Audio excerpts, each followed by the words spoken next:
Assalamu alaikum. Peace to you all. My name is Saba Ahmed. I'm a law student at American University. I am here to ask you a simple question. I know that we portray Islam and all Muslims as bad, but there's 1.8 billion Muslim followers of Islam. We have 8 million plus Muslim Americans in this country, and I don't see them represented here. But my question is, how can we fight an ideological war with weapons? How can we ever end this war? The jihadist ideology that you talk about, it's an ideology. How can you ever win this thing if you don't address it ideologically? Frank? Well, I'm glad to see you're representing Muslims in this company.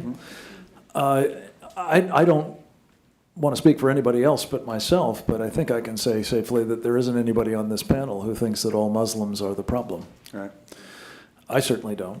What we have been trying to help people understand is the ideology, to use your term, the doctrine, if you will, the program, agenda. I don't know what the best way to describe Sharia is, but that's the default line, I think, between Muslims who are decidedly the problem because they believe it is Allah's will, God's will, to impose that program on everybody else, Muslim and non-Muslim alike, on the one hand.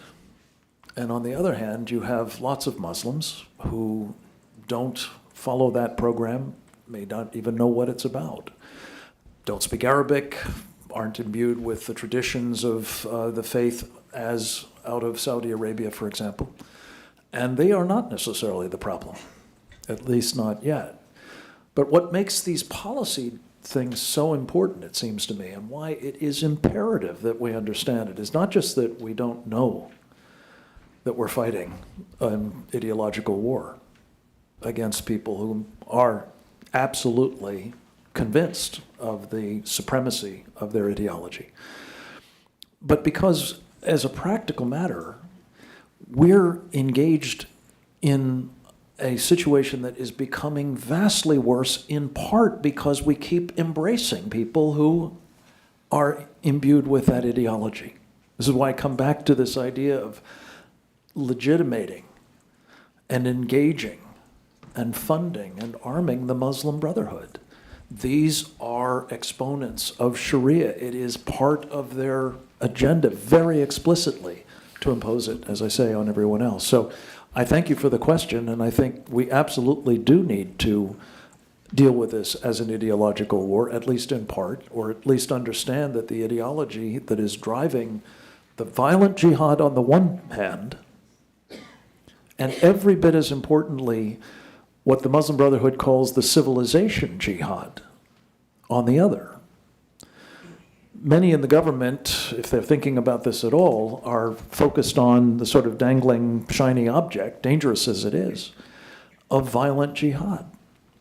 But they're missing entirely that other piece that I talked about in connection with Huma Abedin and others, which is the subversion, the not so much non-violent form of jihad as the pre-violent form of jihad, with which they hope ultimately to take us down just as surely as the others who embrace violent jihad seek to do.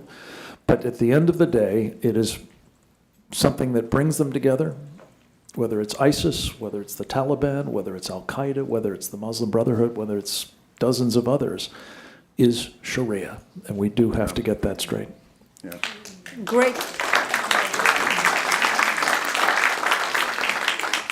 Great question. I am so glad you're here, and I am so glad you brought that up because it gives us an opportunity to answer. What I find so amazing is since the beginning of this panel, which we are here about Benghazi attack against our people, not one person mentioned Muslims. We are here against Islam, or we're launching war against Muslims. We are here to discuss how 4 Americans died and what our government is doing. We were not here to bash Muslims. You were the one who brought up the issue about most Muslims, not us. And since you brought it up, allow me to elaborate with my answer. There are 1.2 billion Muslims in the world today. Of course, not all of them are radicals. The majority of them are peaceful people. The radicals are estimated to be between 15 to 25%, according to all intelligence services around the world. That leaves 75% of them peaceful people. But when you look at 15 to 25% of the world Muslim population, you're looking at 180 million to 300 million people dedicated to the destruction of Western civilization. That is as big of the United States. So why should we worry about the radicals, 15 to 25%? Because it is the radicals that kill. Because it is the radicals that behead and massacre. When you look throughout history, when you look at all the lessons of history, most Germans were peaceful. Yet the Nazis drove the agenda. And as a result, 60 million people died. Almost 14 million in concentration camps. 6 million were Jews. The peaceful majority were irrelevant. When you look at Russia, most Russians were peaceful as well.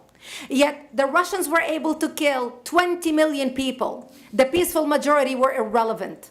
When you look at China, for example, most Chinese were peaceful as well. Yet the Chinese were able to kill 70 million people. The peaceful majority were irrelevant. When you look at Japan prior to World War II, most Japanese were peaceful as well. Yet Japan was able to butcher its way across Southeast Asia, killing 12 million people, mostly killed with bayonets and shovels. The peaceful majority were irrelevant.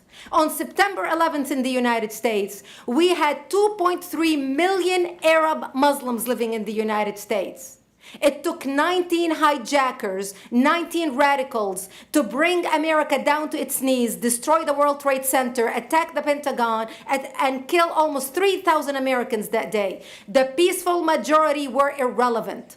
So for all our powers of reasons and us talking about moderate and peaceful Muslims, I'm glad you're here. But where are the others speaking out? And since you are the only Muslim representative,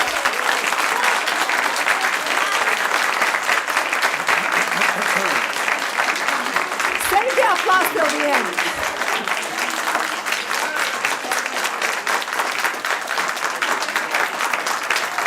Thank you.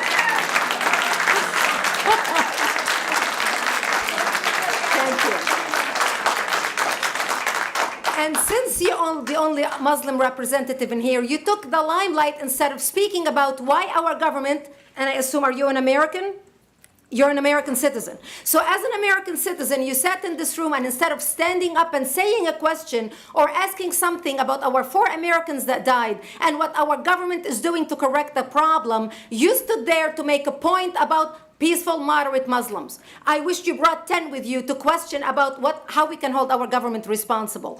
It is time we take political correctness and throw it in the garbage where it belongs and start calling it fair.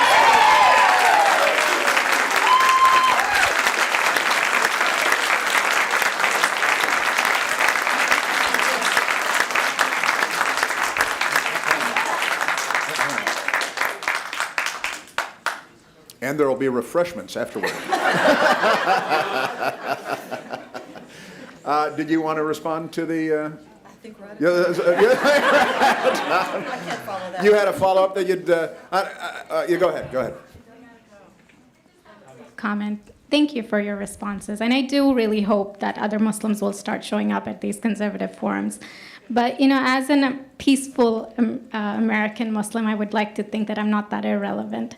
I'm just as much an American, and I'm very deeply saddened about the lives that were lost in Libya. And I hope that we will find justice for their families. But I don't think that this war can ever be won by just the military. You have to you have to bring Muslims to the table to address this. I think everyone agrees that it can't be won just militarily, and I think that everyone has said that. You tell me who the head of the Muslim peace movement is? I guess it's me right now, so thank you.